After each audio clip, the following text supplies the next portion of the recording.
Bienvenidos todos los hermanos a este programa. Bueno, hoy terminamos ya con el capítulo 50 del libro de Génesis, para entonces dar inicio al segundo libro de Moisés, el libro de Éxodo, donde podemos observar parte de ese poder que Dios demostró a su pueblo con gran gloria y con gran fuerza. Hizo maravillas en Egipto. Vamos entonces ya a cerrar con el libro de Génesis. Entonces vamos a escuchar atentamente. Génesis capítulo 50. Entonces se echó José sobre el rostro de su padre, y lloró sobre él, y besólo. Y mandó José a sus médicos familiares que embalsamasen a su padre, y los médicos embalsamaron a Israel. Y cumpliéronle 40 días, porque así cumplían los días de los embalsamados, y lloráronlo los egipcios 70 días. Y pasados los días de su luto, habló José a los de la casa de Faraón, diciendo: Si he hallado ahora gracia en vuestros ojos, os ruego que habléis en oídos de Faraón, diciendo: Mi padre me conjuró diciendo: He aquí yo muero, en mi sepulcro que yo cavé para mí en la tierra de Canaán, allí me sepultarás. Ruego pues que vaya yo ahora, y sepultaré a mi padre, y volveré. Y Faraón dijo: Ve, y sepulta a tu padre, como él te conjuró. Entonces José subió a sepultar a su padre, y subieron con él todos los siervos de Faraón, los ancianos de su casa, y todos los ancianos de la tierra de Egipto, y toda la casa de José, y sus hermanos, y la casa de su padre. Solamente dejaron en la tierra de Gosén sus niños, y sus ovejas, y sus vacas. Y subieron también con él carros y gente de a caballo, e hízose un escuadrón muy grande, y llegaron hasta la era de Atad, que está a la otra parte del Jordán, y endecharon allí con grande y muy grave lamentación. Y José hizo a su padre duelo por 7 días. Y viéndolo los moradores de la tierra, los cananeos, el llanto en la era de Atad, dijeron: Llanto grande es este de los egipcios. Por eso fue llamado su nombre Abel Misraim, que está a la otra parte del Jordán. Hicieron pues sus hijos con él según les había mandado, pues lleváronlo sus hijos a la tierra de Canaán, y le sepultaron en la cueva del campo de Macpela, la que había comprado Abraham con el mismo campo para heredad de sepultura de Efrón el Eteo, delante de Manre. Y tornóse José a Egipto, él y sus hermanos, y todos los que subieron con él a sepultar a su padre, después que le hubo sepultado. Y viendo los hermanos de José que su padre era muerto, dijeron: Quizá nos aborrecerá José, y nos dará el pago de todo el mal que le hicimos. Y enviaron a decir a José: Tu padre mandó antes de su muerte, diciendo: Así diréis a José: Ruégote que perdones ahora la maldad de tus hermanos y su pecado, porque mal te trataron.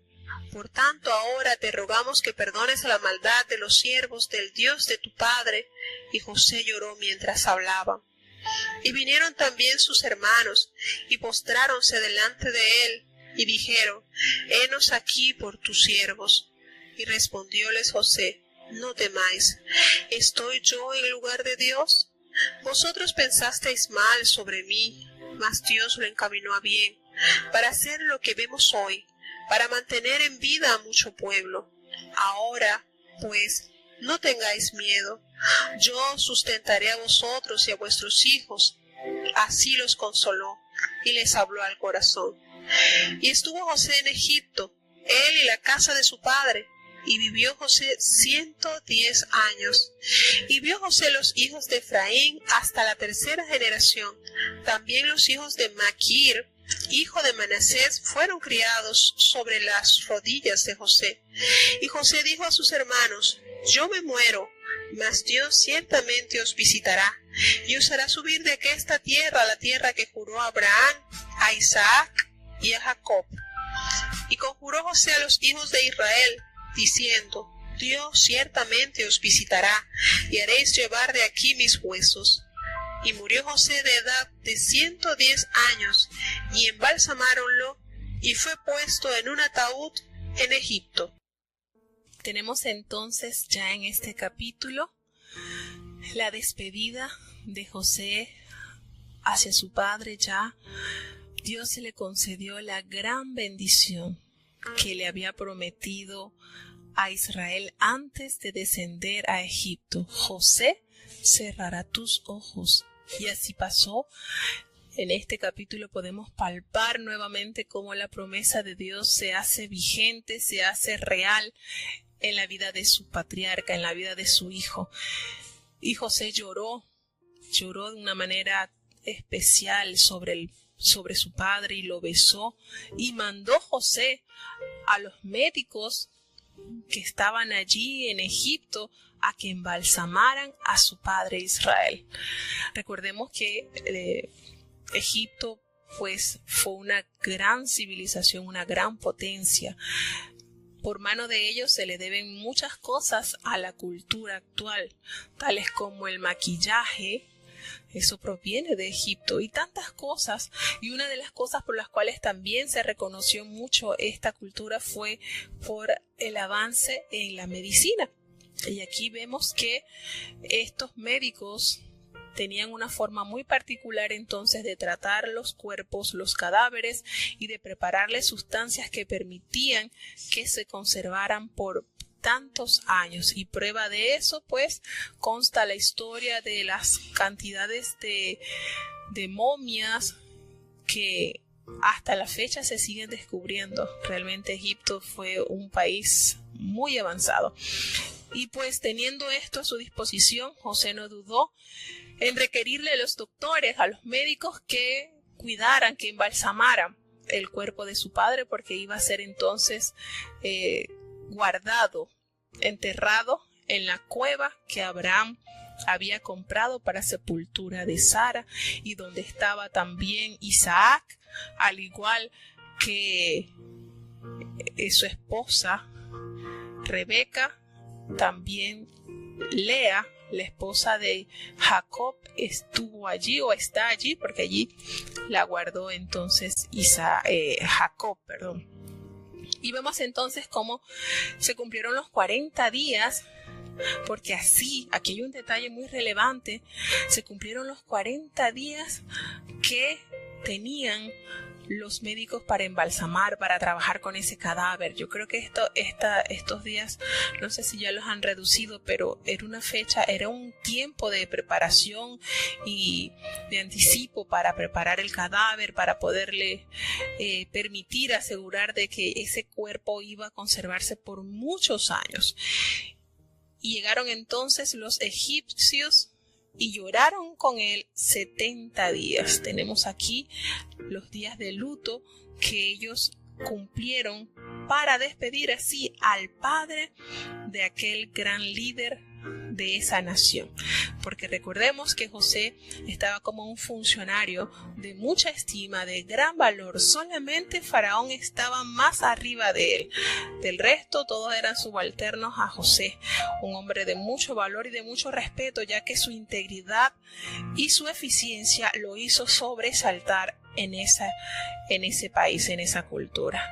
Y él le dijo entonces, habló con Faraón y le dijo que si había hallado gracia a sus ojos, si había alcanzado buena benevolencia, que le permitiera llevar a su padre a enterrar a la tierra de Canaán, porque él se lo había hecho prometer. Y yo volveré, yo voy a enterrar a mi padre, pero regresaré.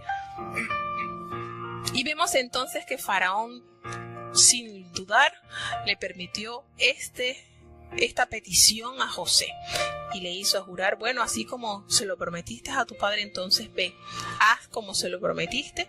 Y José subió hasta Canaán y subieron todos los siervos de Faraón. Imagínense esa escolta que tenía el féretro de Israel, todos los ancianos de su casa, los ancianos de la tierra de Egipto y toda la casa de José. Imagínense la cantidad de personas que salieron de Egipto para dar sepultura a Israel en Canaán, a tal punto que cuando vieron esa cantidad de carros, esa gente de a caballo, hicieron un escuadrón muy grande. Cuando llegaron hasta allá, al otro lado del Jordán, y allí lloraron, y allí hicieron grande lamentación y grande duelo, los moradores de esa ciudad de Canaán, al ver el llanto que allí se derramaba y toda la cantidad de personas que estaban allí, ellos dijeron: oh, el llanto es grande de estos egipcios, y por eso le colocaron un nombre particular que echó de ver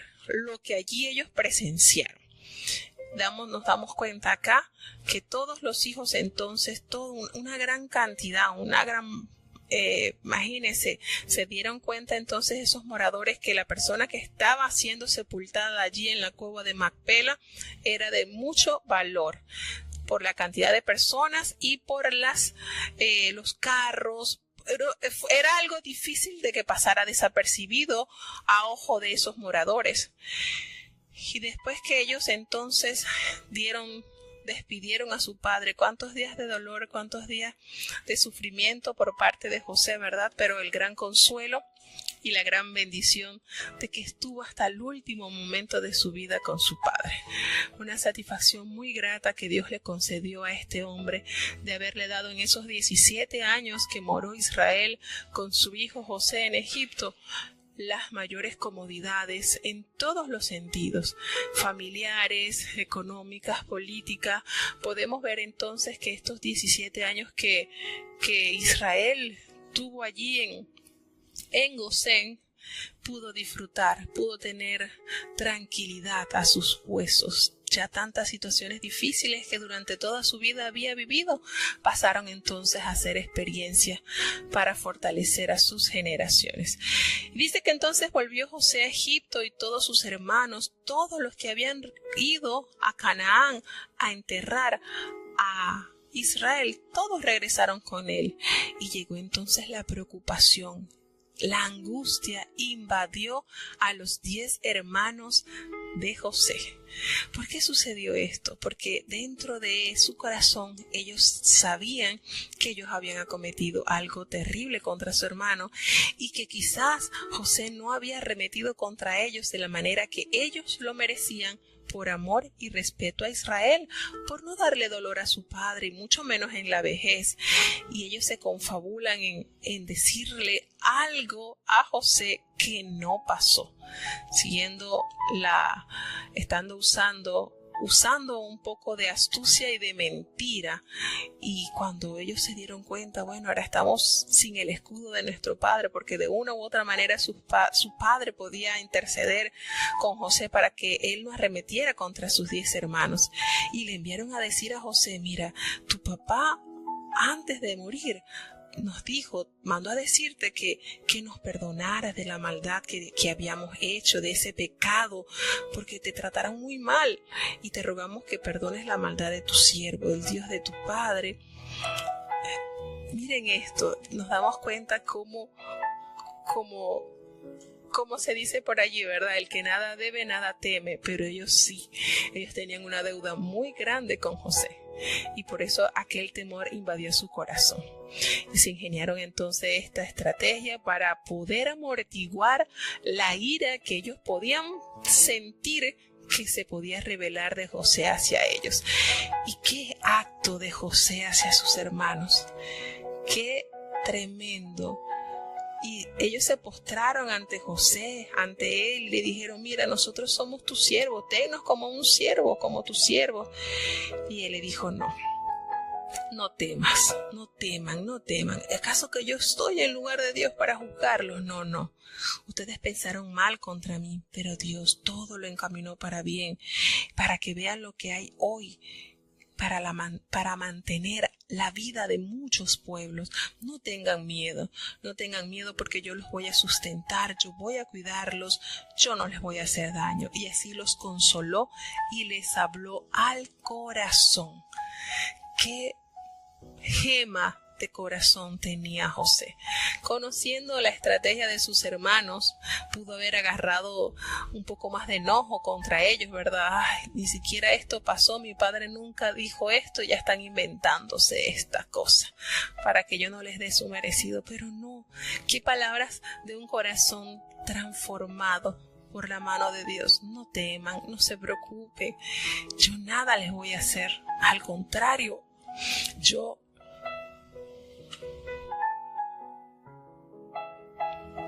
los voy a resguardar, yo los voy a proteger, los voy a sustentar. Ustedes pensaron que me iban a hacer mal, pero no. Dios todo lo tenía dirigido hacia bien para que vean ahora los beneficios que tenemos gracias al plan de Dios. Queriéndoles decir, ustedes fueron un medio por el cual yo llegué a Egipto. De otro medio Dios me iba a traer, pero ustedes fueron el más idóneo para hacerme a llegar a este lugar y convertirme, Dios, en lo que soy ahora. No se preocupen. Y les habló al corazón. Ellos entendieron que José les hablaba con verdad, que no había malicia, ni había un trasfondo en el corazón de José para arremeter contra ellos.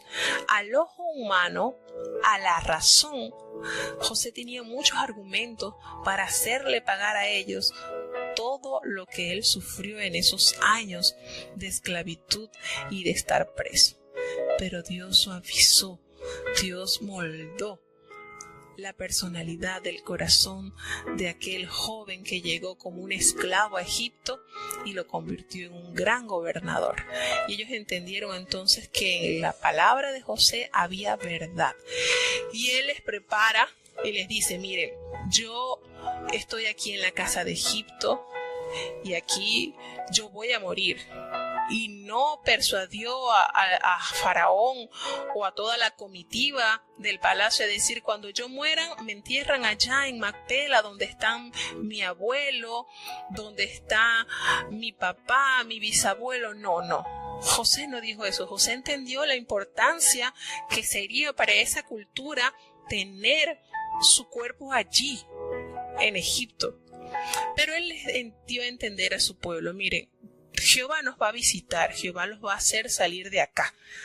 Él entendió esa promesa dada a Abraham y le dijo, cuando eso suceda, ustedes van a sacar mis huesos de acá. Ustedes van a llevarlo a enterrar allá donde ustedes van a morar. Esa tierra que Dios le prometió a Abraham, a Isaac y a Jacob, allí ustedes van a hacer reposar mis huesos. Y vivió entonces José 110 años y fue llorado por todo Egipto, por toda la gente que trató con él durante esos 80 años que estuvo al servicio. Pues recordemos que él se presentó a Faraón cuando contaba con la edad de 30 años y la palabra nos revela que murió a los 110 años. Sacamos cuenta y entonces él contó con 80 años en el servicio allí a los ojos del faraón o del faraón, a tal modo que cuando él muere también lo embalsaman y lo ponen en un ataúd. Por eso aseguramos que él estuvo allí siempre a la disposición de ese imperio. De mucha estima José, muchísimo estima, ¿verdad? Fue hombre de gran valor, de gran capacidad. Ningún egipcio se comparó a la sabiduría que en este joven se halló. Y eso no fue otra cosa que la gracia de Dios en la vida de este gran siervo. Aprendimos algo durante estos 15 días de las vidas de ellos. Y sí, sus vidas han sido como un destello que aún siguen iluminando el camino de muchos que hemos emprendido esta gloriosa carrera de fe.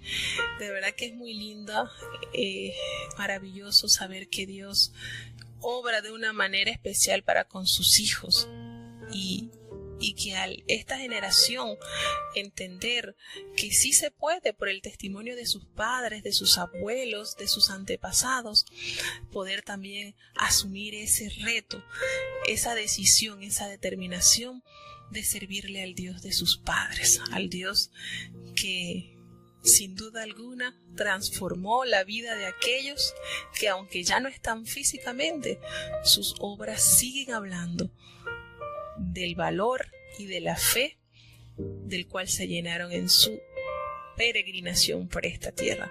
Bueno, hermanos, vamos entonces ya a iniciar con el libro de Éxodo. Recordemos que Éxodo, el significado es salida.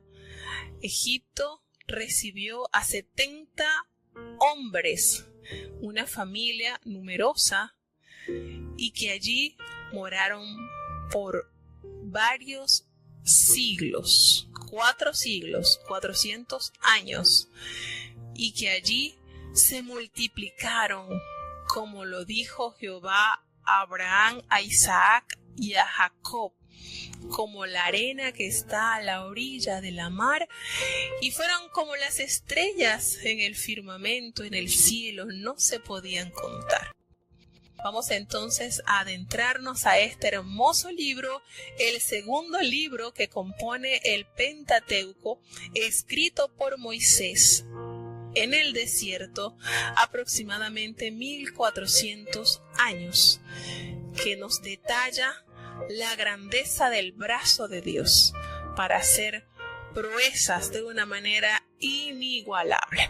Vamos entonces a escuchar ya el capítulo 1 de Éxodo en la voz de nuestro querido hermano Marco Antonio Morales, un hermano que nos ayudó a este proyecto de la lectura del año bíblico de una manera incansable. Y entonces ya hoy pasamos a escucharle en la voz de nuestro querido hermano desde Managua, Nicaragua, un gran colaborador para este proyecto que tuvo forma y que le estamos sacando el máximo provecho. Escuchemos.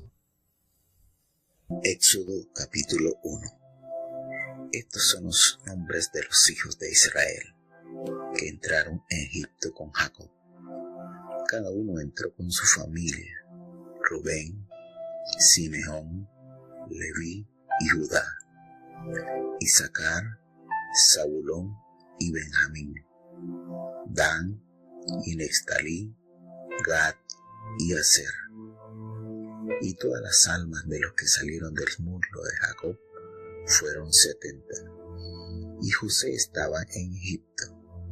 Y murió José y todos sus hermanos y toda aquella generación. Y los hijos de Israel crecieron y multiplicaron y fueron aumentados y corroborados en extremo, y llenóse la tierra de ellos. Levantóse entre tanto un nuevo rey sobre Egipto, que no conocía a José, el cual dijo a su pueblo: He aquí, el pueblo de los hijos de Israel es mayor y más fuerte que nosotros. Ahora pues, seamos sabios para con él, para que no se multiplique y acontezca que viniendo guerra, él también se junte con nuestros enemigos y pelee contra nosotros y se vaya de la tierra. Entonces pusieron sobre él comisarios de tributos que los molestasen con sus cargas, y edificaron a Faraón las ciudades de los bastimentos Pitón y Ramsés. Pero cuanto más los oprimían, tanto más se multiplicaban y crecían. Así que estaban ellos fastidiados de los hijos de Israel. Y los egipcios hicieron servir a los hijos de Israel con dureza, y amargaron su vida con dura servidumbre, en hacer barro y ladrillo, y en toda labor del campo, y en todo su servicio, al cual los obligaban con rigorismo. Y habló el rey de Egipto a las parteras de las hebreas, una de las cuales se llamaba Cifra, y otra Puba, y díjoles: Cuando parteáis a las hebreas, y miraréis los asientos, si fuere hijo, matadlo, y si fuere hija, entonces viva. Mas las parteras temieron a Dios, y no hicieron como les mandó el rey de Egipto, sino que reservaban la vida a los niños. Y el rey de Egipto hizo llamar a las parteras y díjoles: ¿Por qué habéis hecho esto? que habéis reservado la vida a los niños? Y las parteras respondieron a Faraón: porque las mujeres hebreas no son como las egipcias, porque son robustas y paren antes que la partera venga a ellas. Y Dios hizo bien a las parteras, y el pueblo se multiplicó y se corroboraron en gran manera. Y por haber las parteras temido a Dios, Él les hizo casas. Entonces Faraón mandó a todo su pueblo diciendo: echad en el río todo hijo que naciere, y a toda hija reservarle la vida. Entramos entonces ya en la página del libro de Éxodo. Maravilloso libro. Tenemos grandes verdades reveladas en este libro. Y una de las grandes bendiciones reveladas acá, que las vamos a ver en los siguientes capítulos, son las manifestaciones con las que Jehová hizo para sacar a su pueblo de esa tierra de Egipto. Bien, entonces entramos ya en el segundo libro de Moisés. Comúnmente, ¿verdad? Conocemos estos 5 libros como el Pentateuco. Es la reunión de estos 5 libros cuyo autor es sin duda alguna Moisés. Tenemos que recuerda el escritor cuáles fueron los nombres de aquellos hombres, de aquellas personas que entraron a la tierra de Egipto por orden de Faraón. Pero aquí se presenta algo que es notorio, y es que cuando José muere y todos sus hermanos de aquella generación, los hijos de Israel se multiplicaron de una manera desmesurada, en extremo. Dice que ellos llenaron la tierra, y en ese proceso de aumento, de crecimiento, de población, de exceso de población, vuelve y repite acá, o hace una anotación muy importante, que es que se levanta un nuevo rey en Egipto que no conocía a José y no sabía nada de todos los beneficios que ese país había recibido por mano de este hombre. Y esto contribuye a que aquel pueblo que pasó a ser ya no como huésped, porque recordemos que ellos entran cuando estaba el segundo año de la hambruna. Cuando ellos entran allí, podemos decir entonces que ellos fueron invitados por Faraón, le dieron las mejores tierras en Gosén, y ellos entran a trabajar, a tomar cargos, y no eran aprisionados, no estaban sufriendo, porque, bueno, José estaba allí en la cabeza de ese gobierno. Pero muere José y muere toda la generación. Recordemos que era hasta la 4ª generación que el Señor lo sacaría. ¿En qué generación sería esta? Vamos a decir que era la 2ª generación. Vamos a inferir alguna fecha parecida. Y sucede que este rey que entra al poder ve que aquel pueblo era como una langosta, eran tremendo, era demasiada la gente que ya estaba allí viviendo a merced de los egipcios.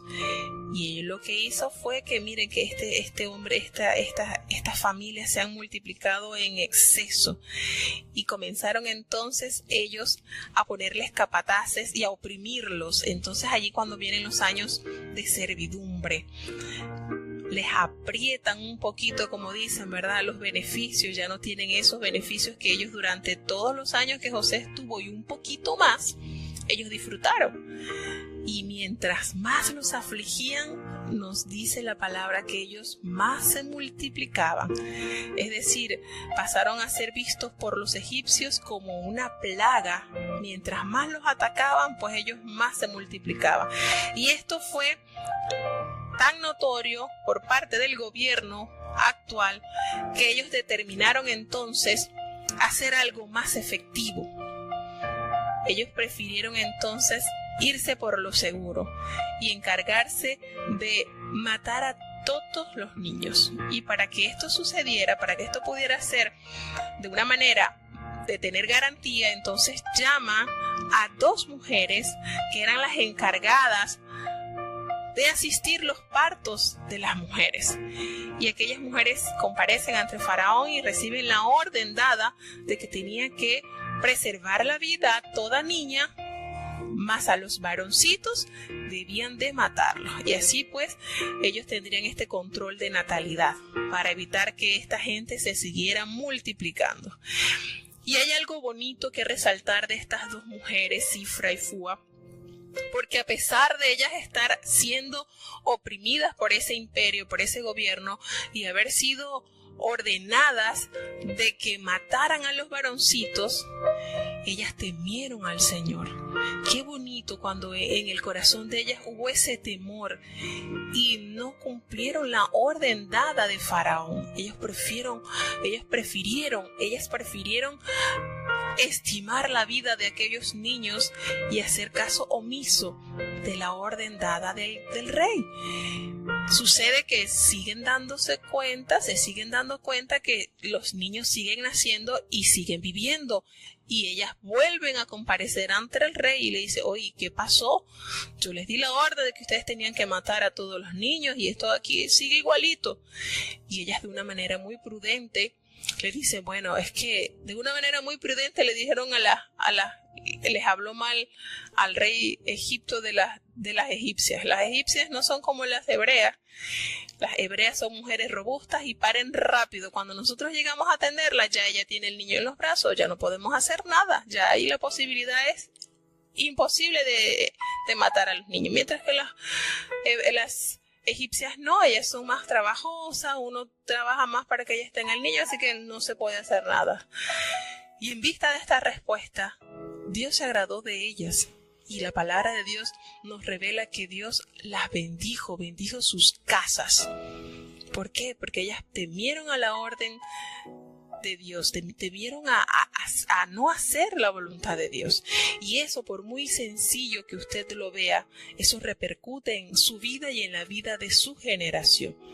Y estas 2 mujeres se hallan acá como unas mujeres que no les importó esa orden emanada del faraón.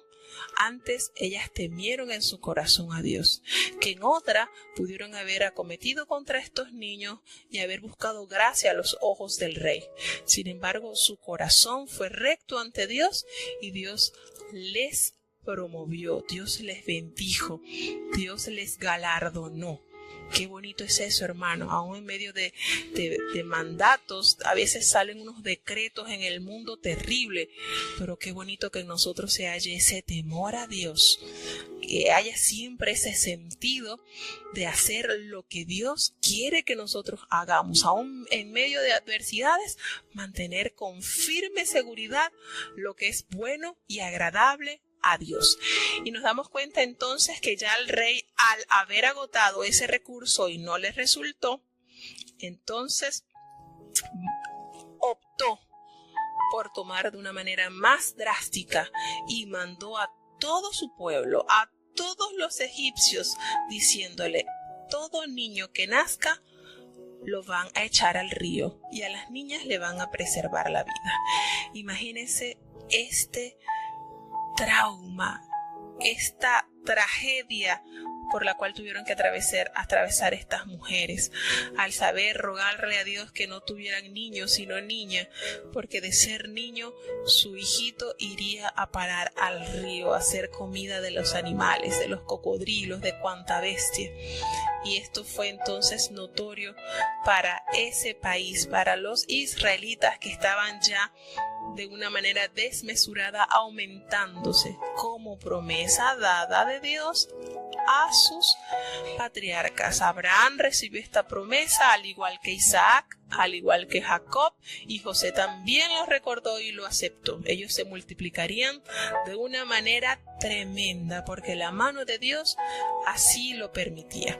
Entonces vemos acá cómo ante esta terrible situación sucede algo maravilloso. Vamos a seguir entonces, y es con el siguiente capítulo, porque se está poniendo muy interesante. Este libro comienza de una manera muy bonita y no vamos a hacer esperar. Vamos a seguir escuchando entonces en la voz de nuestro hermano Marco Antonio Morales este relato bíblico. Vamos a entrar inmediatamente al capítulo 2 del libro de Éxodo. Éxodo capítulo 2. Un varón de familia de Leví fue y tomó por mujer una hija de Leví, la cual concibió y parió un hijo, y viendo lo que era hermoso, túvolo escondido 3 meses. Pero no pudiendo ocultarle más tiempo, tomó una arquilla de juncos y calafateóla con pez y betún, y colocó en ella al niño y púsolo en un carrizal a la orilla del río. Y paróse una hermana suya a lo lejos para ver lo que le acontecería. Y la hija de Faraón descendió a lavarse al río, y paseándose sus doncellas por la ribera del río, vio ella la arquilla en el carrizal, y envió una criada suya a que la tomase. Y como la abrió, vio al niño, y aquí que el niño lloraba, y teniendo compasión de él, dijo: de los míos, de los hebreos, es este. Entonces su hermana dijo a la hija de Faraón: ¿iré a llamarte un ama de las hebreas para que te críe este niño? Y la hija de Faraón respondió: ve. Entonces fue la doncella y llamó a la madre del niño, a la cual dijo la hija de Faraón: lleva este niño y críamelo, y yo te lo pagaré. Y la mujer tomó al niño y criólo, y como creció el niño, ella lo trajo a la hija de Faraón, la cual lo prohijó y púsole por nombre Moisés, diciendo: porque de las aguas lo saqué.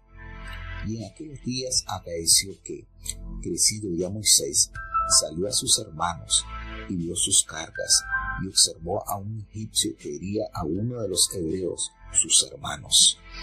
Y miró a todas partes, y viendo que no parecía nadie, mató al egipcio y escondiólo en la arena. Y salió al día siguiente, y viendo a 2 hebreos que reñían, dijo al que hacía la injuria: ¿por qué hieres a tu prójimo? Y él respondió: ¿quién te ha puesto a ti por príncipe y juez de nosotros?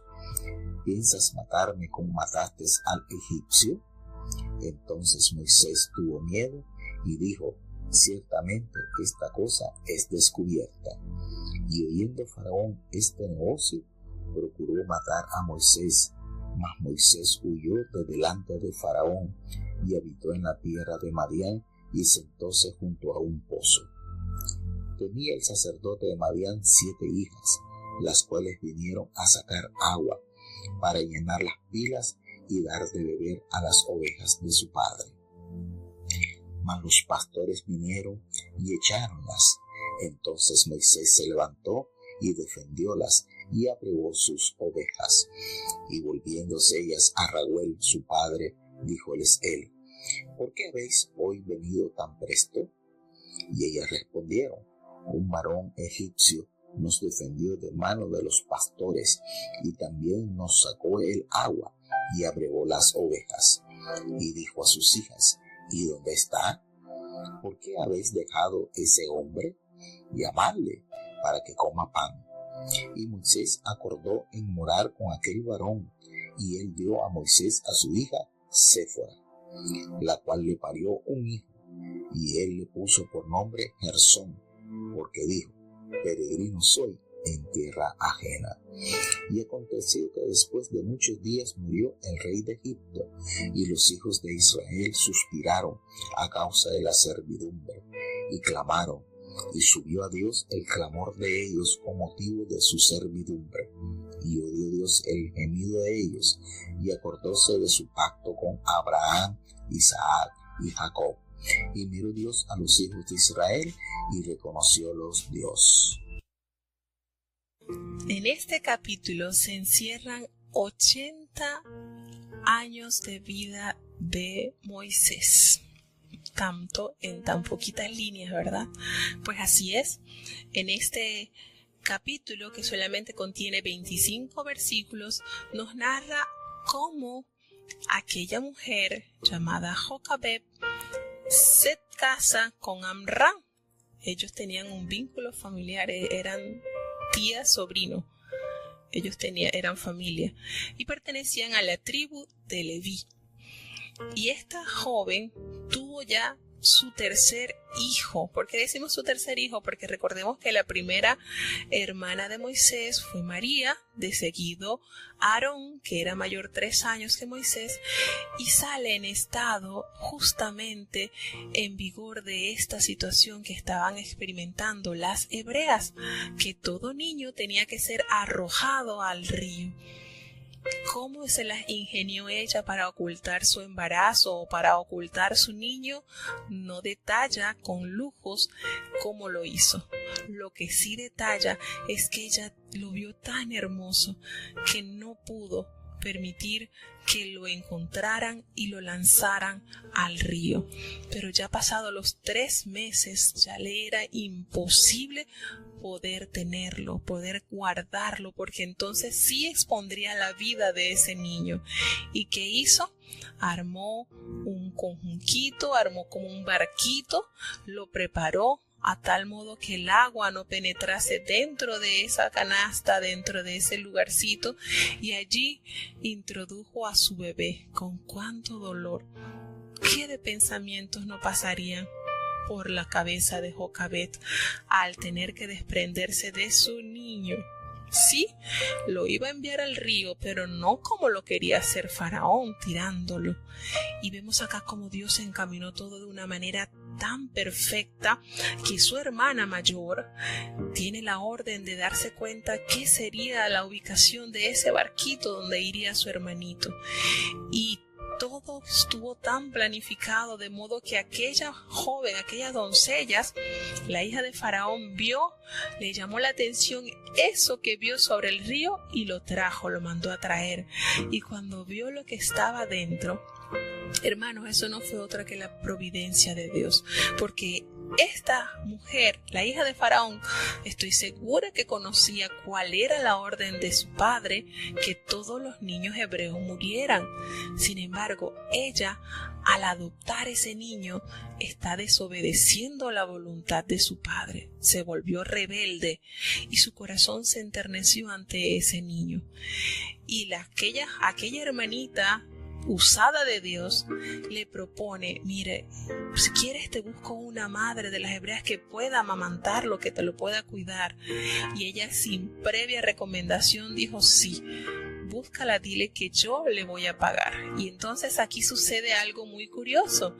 Jocabed vuelve a tener a su hijo, pero ya en esta oportunidad con la autorización de la casa real de Faraón. Y no solamente eso, sino que ese niño tendría múltiples privilegios y, aparte de ella tener la bendición de alimentar a su propio bebé, recibiría un pago también. Miren cómo Dios tornó la moneda de una manera drástica. Y eso, que ese corazón que estaba afligida por tener que desprenderse de su hijo, lo consuela el Señor devolviéndoselo, y no solo devolviéndoselo que ella podía cuidarlo abiertamente, sino recibiendo grandes privilegios, porque ese niño, durante esos años que estuvo a custodia de su madre, Jocabed, claro, sin saberlo, la hija de Faraón, recibió grandes bendiciones y un pago. Aparte de eso, recibió pago.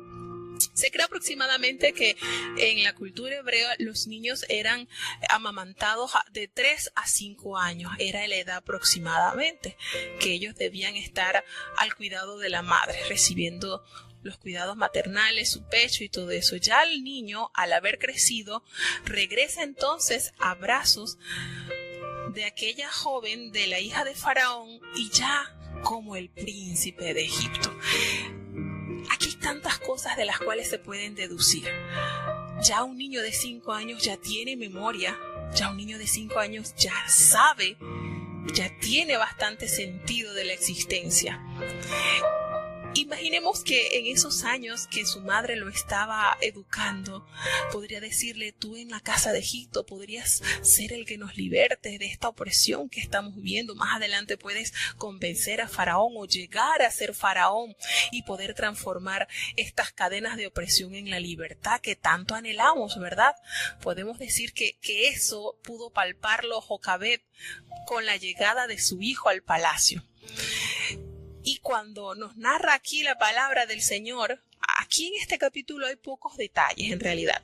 Para tener un poquito más de visión clara, tendríamos que entrar a las páginas del libro de Hechos cuando Esteban relata o hace un gran resumen de lo que fue la vida de los patriarcas. Cuando él en el capítulo 7, versículo 17, dice que cuando se acercaba el tiempo de las promesas que Dios le había jurado a Abraham, el pueblo creció y se multiplicó en Egipto. Estos son detalles más relevantes que nos da Esteban.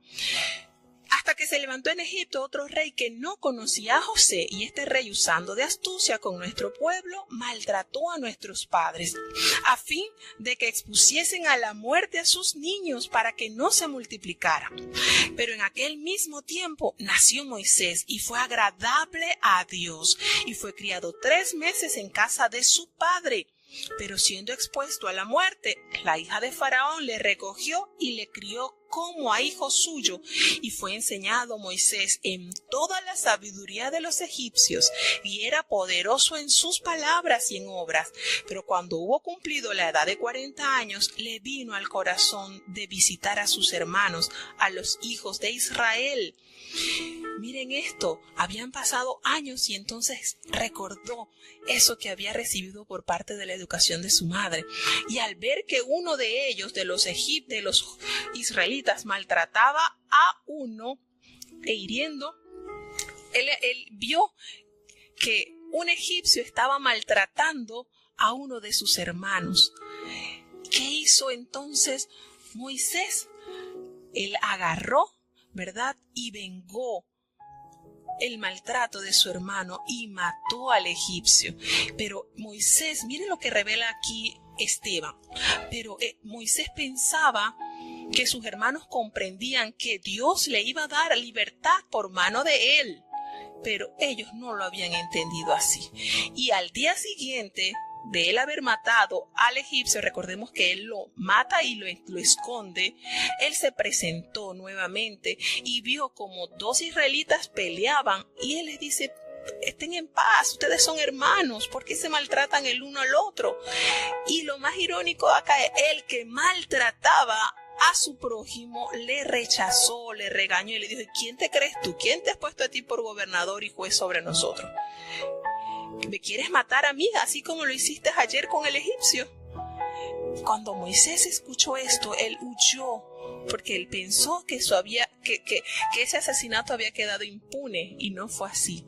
Habían pasado quizás menos de 24 horas cuando ya eso era de conocimiento público.